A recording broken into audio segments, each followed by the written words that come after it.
He'd have a few days off to regroup before Friday's matchup versus the Pacers, but with all-star voting beginning this week, we go through which Heat players have the best chances of making the team. Plus, we list our starters and reserves, and you'll be shocked who doesn't make the cut. It's an all-star predictions episode on today's Locked On Heat. You are Locked On Heat, your daily Miami Heat podcast. Part of the Locked On Podcast Network, your team every day.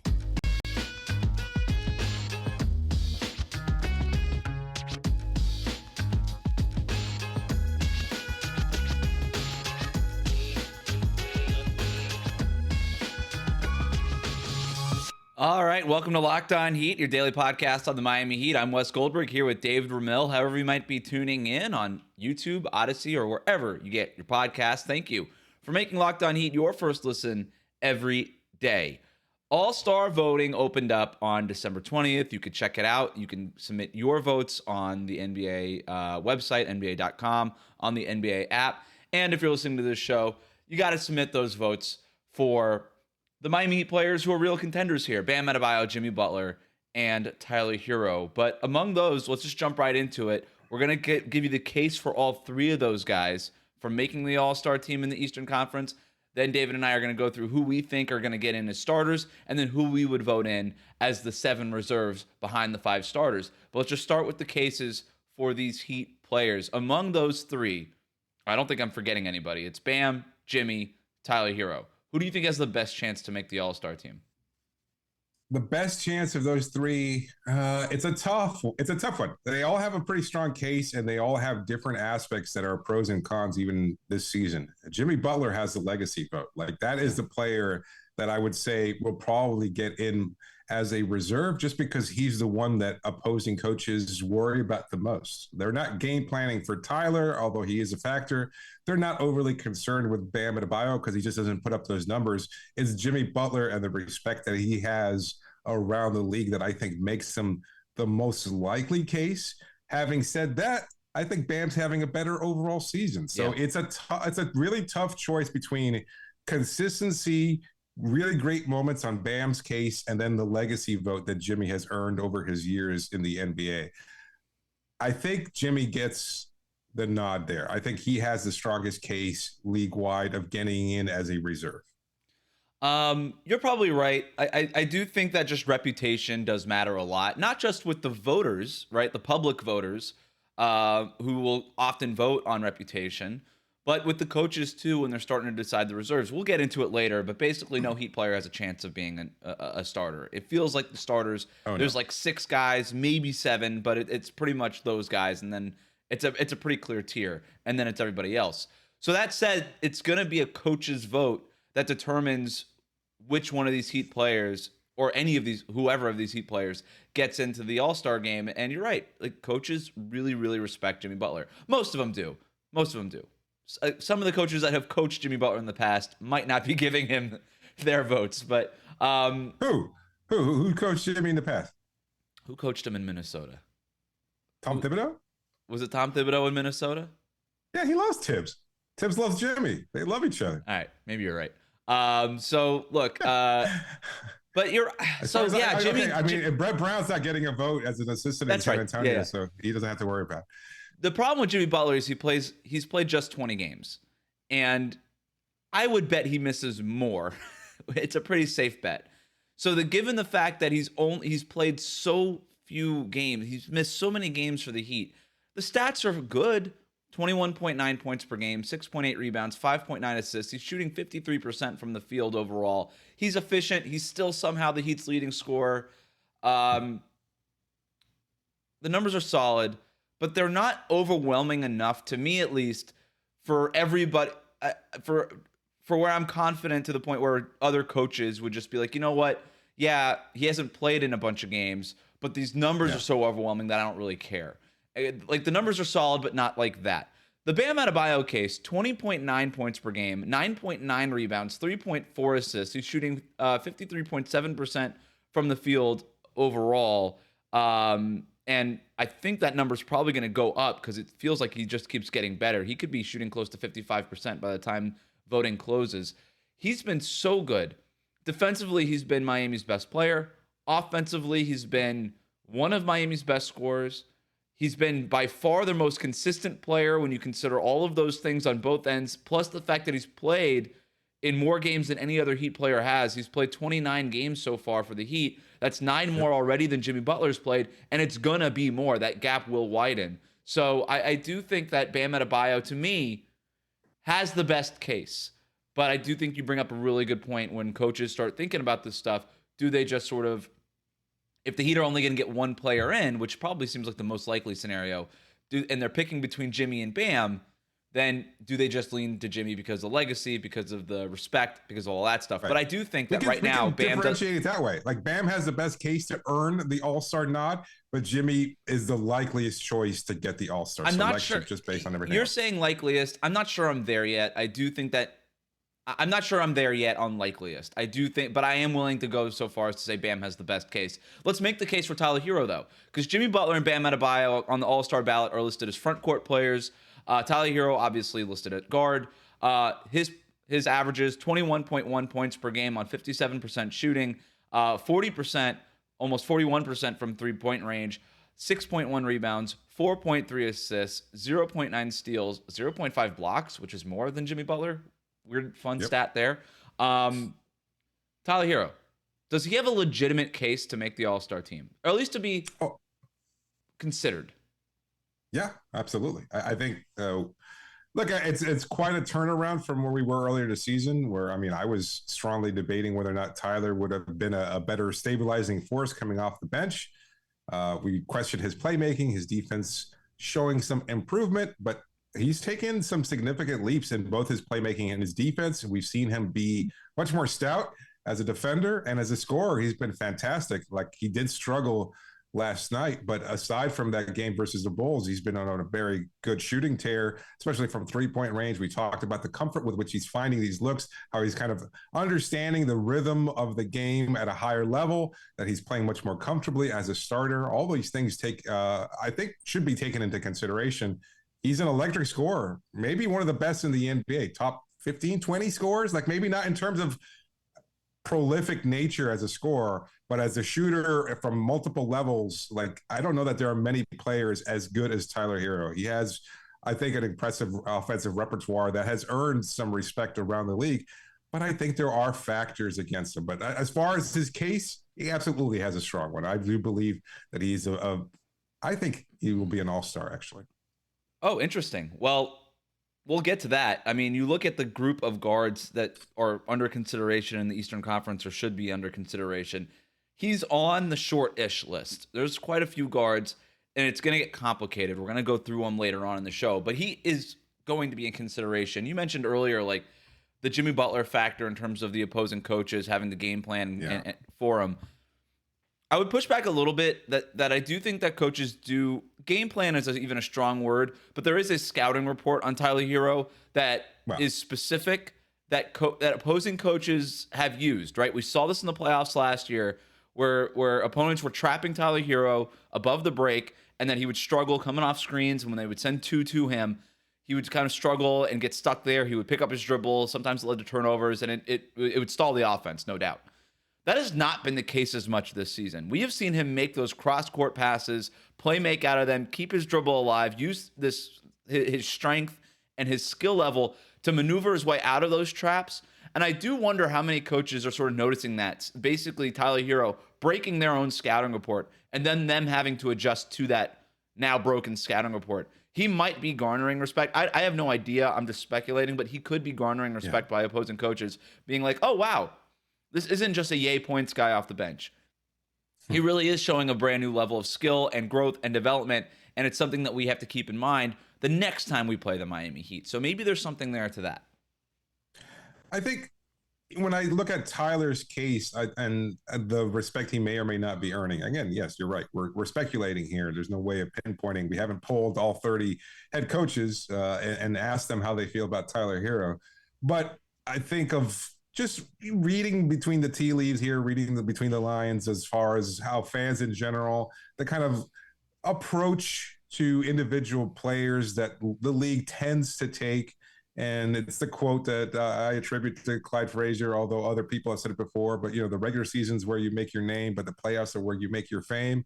And Tyler's struggles in the playoffs, I think, are going to be held against him as a guy who puts up points on a team, during the regular season. And I don't think that necessarily counts towards influencing coaches and saying, oh, yeah, he's such a great player that I have to acknowledge his greatness by voting him in over other worthy candidates, especially when he's only 22 now. And the other thing, he's only 22 years old, and it's a good point, and he's got more to prove. And we know how this works too, right? You almost have to be an all-star before you can become an all-star. Like right? Bradley Beal hasn't played much. The Washington Wizards suck, and yet he's more likely to get in over Tyler Herro. It's possible, and that's what we're going to talk about next. Who makes the starting group in the Eastern Conference All-Star team, and then who are going to be our reserves? We're going to get to all that next. But first, David, tell the listeners about our sponsor. Today's episode is brought to you by the National Highway Traffic and Safety Administration, reminding you that did you know that driving high is considered driving under the influence? That's right.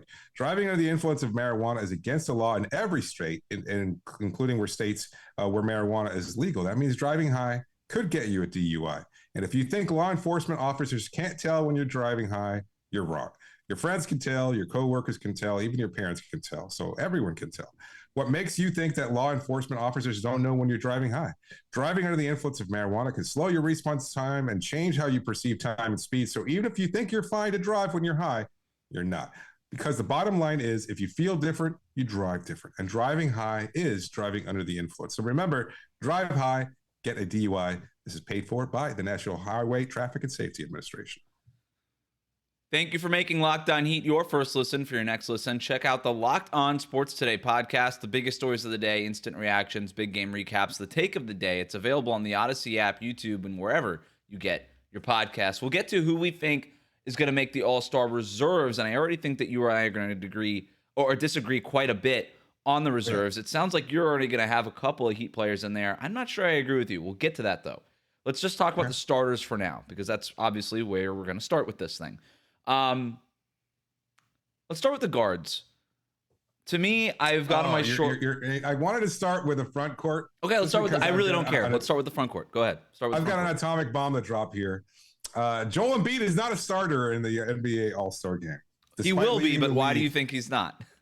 He hasn't played enough games. I think they've won 5 in a row. Like, I know he's a fantastic player. There's no denying that. I hate his game to a huge extent. Like, I cannot stand the nature of which he gets a big chunk of those points by flopping and drawing contact and feigning contact on numerous occasions. So I am not a fan of the Joel Embiid experience, but I do know that, well, he's big and he can score. He does have a nice touch around the basket. He can shoot from the perimeter on occasion.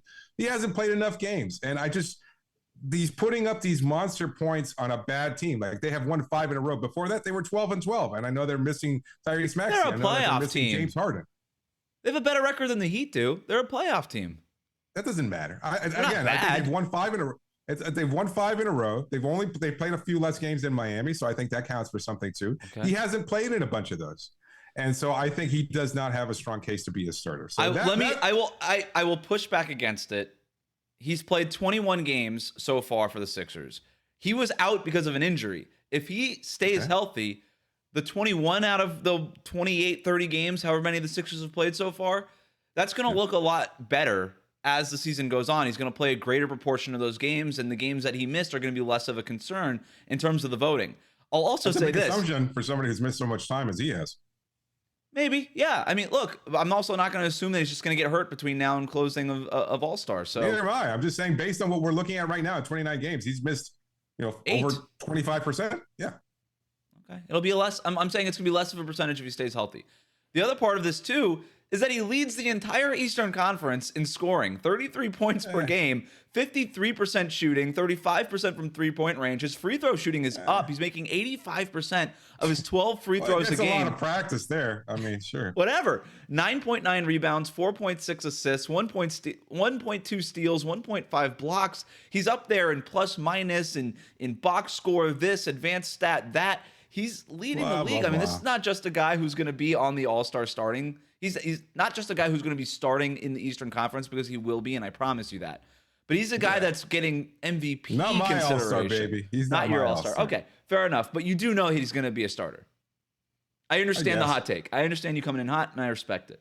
If he's, I don't even think it's a hot take. Like, I mean, I'm giving you who I would. He's pick. a leading scorer in the Eastern Conference. So what? Everybody's a Efficiently. leading scorer after the first 2 games. I mean, they had guys there that have played like 5 games as a leading scorer. Like, I mean, He's played 21 games. Okay, Giannis has played 25. He's made like 80% of those points at the line because you fart in his general direction and he falls over. 7'2", 300 pounds, and he gets blown over by a falling leaf from the rafters. Like, get out of here! I can't stand Joel Embiid in a stupid ass game. You can dock style points, but he's going to be a starter whether you like it or not. Who else? So who are your 3? Because it's 3 front court players. I've got unfortunately Jason Tatum. He is one of the MVP candidates. So I think a worthy choice right there. Kevin Durant. And Giannis Antetokounmpo. Yeah, those are the 4. That's the group, right? It's and just, I don't know if our listeners know this, but it's not a center anymore. It's just 3 front court players. So you could do, that's why, like, your ballot, and many ballots will look like yours. I think it could just be Durant, Giannis, and Tatum, right? Like, you could do that. Yeah. I think, look, if you want to go with Tatum over Embiid because the Celtics are winning more than the Sixers, honestly, I'm okay with it. Who are you going to take over? I mean, who did you knock off of your list? Of those 4? I took Tatum out because he has not been able to make a shot in like 10 games. You look at his numbers. I know the way that he started the season, and it's awesome. And he's still averaging 30 points a game. But the 3-point percentage has dipped. He's still shooting 47% from the field, which is good. But when you compare that to Giannis, who is shooting 53%, Durant, who is just... You can't take Durant off your ballot the way he's playing. Like, he is automatically in. No. We're talking about a guy that's lifted himself and the Brooklyn Nets into the playoffs, and Durant bringing himself into the MVP conversation. And then Embiid is shooting 53%, like we already talked about. So I just think Tatum, when you look at the percentages and the numbers, he's been so great all year long, except for those last few games. And because of these last few games, and it is so tight, and that's just enough for Durant, Giannis, and Embiid, in my mind, and I think in a lot of voters' minds, to surpass him. But I'll also say this. You get 3 front court players, and it's going to be 3 of those 4 guys. There's really no other option, right? Like, there's nobody else that you could really consider in terms of putting into the front court of the Eastern Conference. Do you agree with that? I think they are the upper level. Like, there are a couple candidates that are just sneakily below that. Yeah, tier below. I agree. Yeah, but just below. All right, so let's do the guards. Yeah, who do you have? Or wait. Let's bring some suspense into this. Give me your short list of the guys that you were kind of jostling between for the 2 guard spots.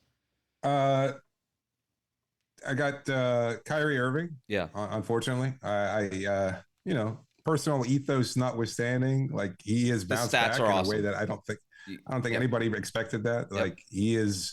They've steadied a ship that looked like it wasn't just sinking. That thing was going to be just a puddle of ash somewhere, and nobody was going to remember that it even existed. Like that from where they were in the offseason to requesting trades, to the firing of Steve Nash, to everything that's happened with the anti-Semitism. Like, there's so much that has gone on there. Like, that could have really imploded.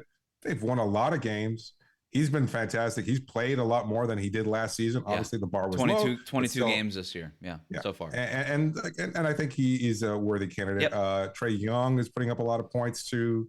Jalen Brunson has done a fantastic job of steadying the ship there. So I think he gets some consideration. And look, I think Tyler's numbers are right up there based on the fact that he's played a lot of games. I think he is a worthy choice. The fact that he has improved as a playmaker, his rebounding numbers, I think, are better than almost any guard out there. So I think he's certainly a good candidate in that term.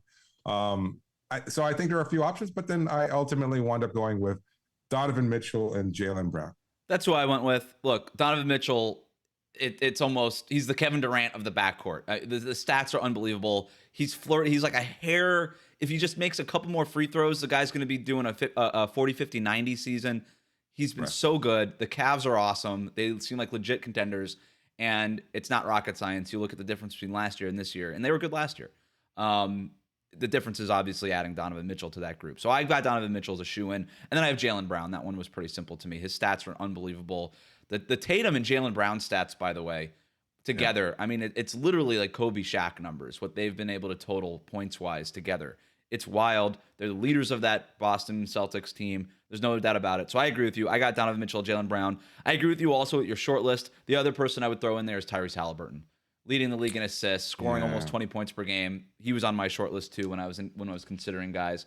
I also thought Darius Garland, his numbers were really good, but as good as the Cavs have been, they haven't been like Celtics good, where they like you have to get 2 All-Stars in from that team. So I thought worth mentioning, but ultimately I thought it was pretty easy to just go with Donovan Mitchell and Jaylen Brown. But as easy as the starters were, I thought the reserves were a much more difficult exercise. We're going to talk about that next. But first, David, tell the listeners about BetterHelp. Today's episode of Locked On Heat is sponsored by BetterHelp. Unfortunately, life doesn't come with a user manual. So when it's not working for you, it's normal to feel stuck. Navigating any of life's challenges can make you feel unsure, whether it's a career change, a new relationship, or becoming a parent, especially now around the holidays.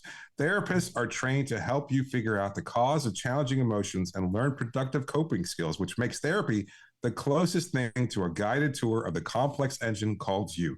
BetterHelp has connected over 3 million people with licensed therapists. It's convenient, accessible anywhere, 100% online. Whether or not you're in therapy, there's so many different options for you online right now through BetterHelp. So even if you've already got a therapist and you're looking maybe for a possible change, there's lots of options there. And it's easy to set an account up. It's matched, again, 3 million people, 100% online, and it's affordable. You basically fill out a brief questionnaire to match with a therapist. And if things aren't clicking, you can easily switch to a new therapist anytime. It couldn't be simpler. No waiting rooms, no traffic, no endless searching for the right therapist. You can learn more and save 10% off your first month at betterhelp.com/lockedonnba. That's BetterHelp, HELP.com/lockedonnba. Locked On Heat on Twitter, on Instagram, email us lockedonheat@gmail.com. Send questions in for our post-game show on Twitter and use the hashtag AskLOHeat. Let's move on to the All-Star reserves in the Eastern Conference. So David and I disagreed on our 5 starters with just one player. We both had Donovan Mitchell and Jaylen Brown in the backcourt. And then for the 3 front court players, reminder, you don't have to use a center. You could just use 3 front court players. I went Durant, Giannis, Embiid. David went Durant, Giannis, and Tatum. I'm going to assume then, unless you really, really hate Joel Embiid, that Embiid makes it as one of your 1 reserves. And then in my case, Tatum would make it as one of the reserves automatically, right? Okay. I think that's a wash there. Okay. And you're right. I can't deny his productivity, whether I like it or not. So that leaves 6 more reserve spots right off the bat. Unlike the starting group, it could just be whatever 6 position list, does not matter. So, yeah. And a reminder, again, this is voted on by the coaches.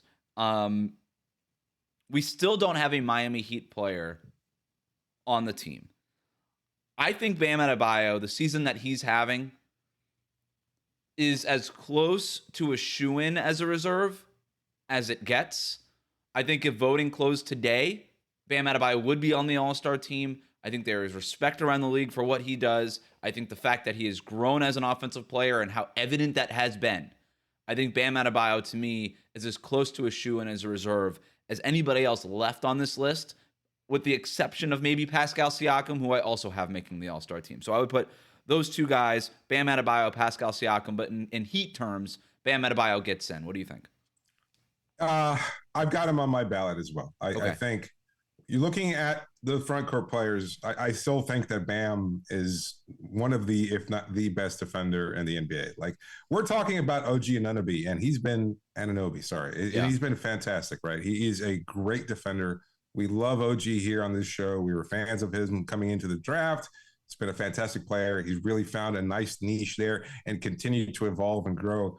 Now, imagine if he had the kind of same scoring responsibilities Bam Adebayo does, and if he received the same kind of criticism Heat fans have heaped onto Bam Adebayo, and the fact that Bam has shown incredible evolution and growth and consistency as a scorer, especially this season, and as a playmaker, something Anunoby just doesn't have in his repertoire right now. So I think you take all that into consideration, and Bam certainly has a very, very strong case. And I do have him on my ballot. I hope he has earned this kind of respect. He has. I think he has. From players. Not from coaches. Again. Oh no! I don't think every pregame availability. It's like how many coaches have come in and just sung Bam Adebayo's praises. I think he's there now. They seem. I think again. Maybe I'm mistaken here, or maybe I'm reading too much into it. I think they see him as a nice yeoman-like player, right? A guy who does the work. Bam's great defense. But again, I don't think you have to. I don't think he's the focus of your approach as a team. You don't go out there and say, "Be careful, Bam's going to kill you." Like no, but he is the guy. Island with Adebayo, then you're kind of screwed. Make sure you make the right pass. No. I think he is the guy that when you're on offense and defensively, you're just like, he screwed that action up again. Like he does that all the time. I think that there's a respect level there. Yeah, offensively, you're not game planning for Bam off like what he could do offensively. And I think that matters, though. I think that matters. Of course it matters, but like defensively, it just screws up so much of what you're trying to do offensively that I do think that that's enough. Look, we're not talking about him as a starter. We're talking about him as a reserve. The stats also there. I kind of think of it like Chris Bosh. Like, why did he get those kind of nominations, or where did he earn that kind of respect? Well, one, he had taken a visible step back in terms of his offensive production. Everybody knew he could put up those points when he was asked to. Right, he did so in Toronto. Yeah, and he evolved as a defender. On top of that, it's also the Miami Heat, and they were a very, very good team that was competing for a championship during those 4 seasons. So I think he had earned that kind of respect. Miami's record, not necessarily good enough. So I wonder how much of that's going to be a factor where you say, you know what, if I'm taking a fringe player on a fringe team, why would it be the guy who's kind of, again, I'm not too concerned about offensively as opposed to the guy who's a 6-time All-Star and has been there. Look, and I remember what he does in the playoffs. That's fair. I think ultimately they'll look at the games played, and I think they're going to go with Bam. But if they don't and they go with Jimmy, that wouldn't surprise me. It would not shock me. But I also think that Jimmy Butler's missed way too many games. I'm going to be honest. I don't think Jimmy Butler deserves to be an All-Star, dude. Like, I'm sorry, you ate crickets or drank the wrong water in Mexico and you had to miss a game. You've missed a bunch of games because of these injuries. You haven't been available. I don't think that you deserve to be an All-Star yet. Now, if he gets healthy and is able to put a string of games together here, then maybe we'll have a different kind of conversation. Yes. But so far, I think Bam is the obvious Heat player if you're going to pick one. And then also related, you mentioned Anunoby there. I think Siakam is a shoo-in to get. He's awesome. That's not breaking news here. But the Raptors are not nearly good enough to warrant 2 All-Star selections. So it's going to basically be Siakam, and then that's it. You just move on from there. I want to say, I know this is mostly a Toronto thing, but I think Heat fans have engaged in it a little bit too much. This comparison of Siakam versus Bam, like, why are we doing this? They're two totally different players. I don't even. I don't know why, as a basketball community, we have to like. I didn't even see that. Is that a thing? I don't think. Oh, it's very much so. Like, it comes from out of nowhere. Like, if Miami has a win and Bam has a good game, Raptors fans will chime in. He's no Siakam, and vice versa. Like, I don't understand. Like, it makes absolutely no sense. After that, they're both All-Stars, by the way. Yeah. So so we agree on that. So we've basically had 3 reserves spoken for. We have 4 spots left. All right. So here's who I have on my short list. I've got Darius Garland, Tyrese Halliburton, Tyler Herro, Kyrie Irving, Brooke Lopez, Kristaps Porzingis, Julius Randle. Can't believe I'm saying that, but he's been awesome. DeJounte Murray. I do not have Trae Young. I think Trae Young's. I don't think he makes it, and I'll tell you why. Trae Young, if he the only option for him, I think the only path for him to make the All-Star game this year is to get voted in as a starter because the coaches are in charge of the reserves. And if Trae Young is really going head-to-head with Nate McMillan right now in Atlanta, we know that coaching fraternity is a close one, and they stand up for each other. And they're going to be like, you know what, Trae Young, screw you. Your percentages, by the way, are awful. You're shooting less than 30% from three-point range. You're shooting 41%. You're a volume scorer this year. Like, Trae Young has not been good this season for the Hawks. You can actually argue that DeJounte Murray has been better, and DeJounte Murray is on my short list, not Trae Young. And then there's other guys too. Zach LaVine, he's got to be on there because the raw stats are there, but defensively he's been terrible and the percentages are low and it's not any good. James Harden, if he kind of puts together more games, he's averaging 22 and 10, but he's only played 15 games, so we'll hold out there. DeMar DeRozan, he's been good. Beal's played 20 games, doesn't feel like enough, and he feels like he's going to also miss more. So that's Oh, I'm sorry. And then I don't know if I mentioned Drew Holiday, but he's also on my short list because he's been awesome for the Bucks. So that's my list. I'm going to cheat here, David. I have no idea where I'm going with those last 4 spots, and I'm going to hold out judgment. But to me, my short of the short list is Darius Garland, Tyrese Halliburton, Tyler Herro, and Julius Randle and Kyrie Irving. I think 4 of those 5 get in. Okay. I have a name that's not on your short list, and I think deserves some consideration. That's Jalen Brunson. Okay. Yeah. I have no argument against it. I think Randall's productivity stands out more. Yeah. But I think his job's been a lot easier because of Brunson and the role that he plays on that team. Like, don't disagree with any of that. This is why he came to New York, right? Yeah. I mean, they're winning a lot of games. They've 8 in a row now. I mean, you can argue that maybe that's somewhat misleading or something, but they're getting productivity from a few other players too. Yeah, they've been much better defensively. Yeah. So fair to say that if the Knicks are in the playoff mix here, they'll get somebody in, right? And coaches love Tom Thibodeau, so they'll try to get one of his guys in too, probably. You think Randall has a better case than Brunson? I was just looking at the stats. Yeah, I was just looking at the stats, so I would say probably. But look, if we'll split it and say just one of Jalen Brunson or Julius Randle. I think that's fair, right? Brundle. The old Brundle. The Brundle bundle. I got Kyrie Irving, unfortunately, also making it as an all-star reserve. You can't deny he's got the resume, the star power, the actual statistics, the fact that they're winning a lot of games. Yeah, they're up there. And look, as I pointed out with Durant, like the fact that this ship has not completely been demolished, that they've actually been a very, very good team and can be a dangerous threat in the playoffs.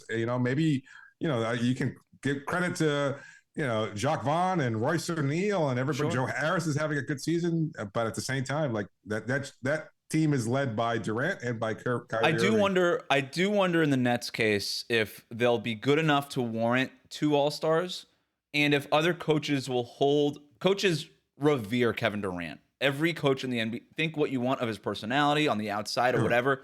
You give a coach truth serum and say, hey, do you want Kevin Durant? Every single one of them is like, yeah, I want Kevin Durant on my team, 100%. Does every coach want Kyrie Irving on their team? Absolutely not. Not at all. So is he seen as the biggest factor in firing Steve Nash? Could it be held against him? I think everything is just being held against Kyrie Irving. Just all of it. All the Kyrie stuff. Fraternity. Like, all of it. Okay. All of it. But yeah, also the Steve Nash thing, but mostly all of it. All of it. So look, I don't. Is he Kyrie as a person is not my cup of tea. Let's just put it that way. But his stats are undeniable. He's in the All-Star conversation. But being in the conversation and making the All-Star game, those are 2 different things. But that's why I had him on my short list. So, yeah. Is he on your ballot? Right now, I think I would have Garland, Halliburton, Randall, and Tyler Herro over him. Yep. So I've got on my short list same names as you do. But with Brunson. I've got KP. Porzingis has been really, really good. Yeah, I mentioned him. Halliburton deserves some incredible consideration. Halliburton should be on. I mean, Halliburton to me is the lead guard of this group. I think that he's got the best case. Leading the league in assists, averaging almost 20 points per game. Percentages are awesome. The Pacers are a fun story. If you're going to give them some representation, yeah, they'll probably drop if they stay in that play-in tournament there. Though, I think he's going to get the vote. I think he'll get the vote. I think Harden, DeRozan are worthy candidates also. Jimmy, I think, is also on my short list. The games played thing for Harden is he's only played 15 games. And again, but if you're talking like the same kind of measure of respect around the league, I think he has that. Like I have him on my list. But that would be. I'm just saying the one knock against him is the games played thing. But I have him on my short list. I got Paolo Banchero too. I did too. Does it hurt that the Magic are really bad, or at least have a very bad record? I think it does. Yes. But Paolo Banchero's really good. And when you look at his stats compared to all these guys that we're talking about, he's right up there. So I had Banchero on my list too. He won't make it though. No. As a rookie, like you have to be. He'll be at All-Star Weekend anyway for the rookie game. So that'll be fine. Yeah. I think Trae Young again probably gets some consideration, and he's on my short list, although he might be the player that I want to include the least. Well, him and Kyrie, but I think Kyrie And is Joel more Embiid, deserving just apparently. based on his encore production. Yeah, well, that's a different story. Yeah, as a starter, again, I can't deny what he does. I just don't have to like it, and I don't have to vote for him on my team. But So yeah, you had to wrap it up here, or were they? I'm sorry. Was there anybody else? no, Okay. we have a lot of people on our short list, which speaks That's to the the high point. talent level across the NBA and the Yes. Eastern Conference. It's not the Eastern Conference anymore. No. I think. This would have been really difficult for the Western Conference. I'm glad we didn't do that because I would have needed another afternoon just to figure out the West. It took me all afternoon to figure this one out. So, Yeah, same. yeah, unbelievable amount of talent. I think you and I agree, probably in order of ranking of most likely to least likely Miami Heat player to make the All-Star team. It's probably Bam Adebayo at the top, then Tyler Herro, and then Jimmy Butler. And Jimmy, just the games played thing, we'll see how that works out. And if he can string together a few more games in a row here where he's available, he might even go to the top of this list. But for right now, does that seem accurate, or would you go in a different direction? No, I think that's fair. I think that's fair. Well, So far as reserves, we have Embiid, Tatum. You know, I've got Embiid on my reserve list. You have Tatum. As guys that could have been starters. We Siakam, both have Bam. Shoe-in. Yep, Bam and Siakam as shoe-ins. Bam are shoe-ins, and then Kyrie Irving. All four of those are shoe-ins. No, I don't have Kyrie as a shoe-in. I don't have Kyrie Irving as a shoe-in. Okay. Because I just don't know that Brooklyn warrants right now 2 All-Stars. I've got Tyrese Halliburton as my shoe-in. I've got Halliburton. Okay. So then I've got Halliburton as a reserve. So so he may not be a shoe-in, but I've got Halliburton as on my reserve list. So yeah, I think he's worthy of consideration. So then the short list Kyrie is here. Kyrie, Darius Garland, Tyler Herro, and Nick is kind of where we're at, right? Yeah. All right. Yeah. For now, there's a lot of games left to be played. I think this was a useful exercise to sort of figure out who's in the running. A lot of stuff's going to change. Availability stuff changes. Guys go on runs. Things happen. But I think Tyler makes it, by the way. Like I hope maybe that's burying the lead a little bit, but I think, you know, we talk about the earning of respect, and I think he's done that. And I think the big games that he's had recently, like clutch shots, like, you know, like SGA, Shai Gilgeous-Alexander is a phenomenal player. Like we talked recently about the reimagined awards and the clutch award. It's like all it takes is a couple big shots so you can go, oh, well, you know what? That is the best clutch guy, even though if the statistics necessarily don't meet that out. But you look at Tyler and what he does in the fourth quarter, the fact that he is a 3-level scorer, that he is as prolific as he's been, like I think that merits consideration. More efficient than Trae Young, Zach LaVine, and James Harden. His 24 games played are more than Kyrie, Bradley Beal, Tyrese Maxey, James Harden. He's averaging more assists than Zach LaVine and Jaylen Brown, about the same as Kyrie and DeMar DeRozan.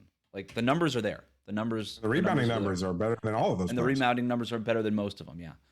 Thanks again for making Locked On Heat your first listen every day. Remember to subscribe to new episodes of Locked On Heat on your favorite podcast app and on YouTube. Ring the bell to get notified as soon as new episodes go up. For your next listen, check out the Locked On Sports Today podcast, the biggest stories of the day, instant reactions, big game recaps, and the take of the day. It's available on the Odyssey app, YouTube, and wherever you get your podcast. David, get your ballot in soon. Yeah, we won't have Joel Embiid on it, that's for sure.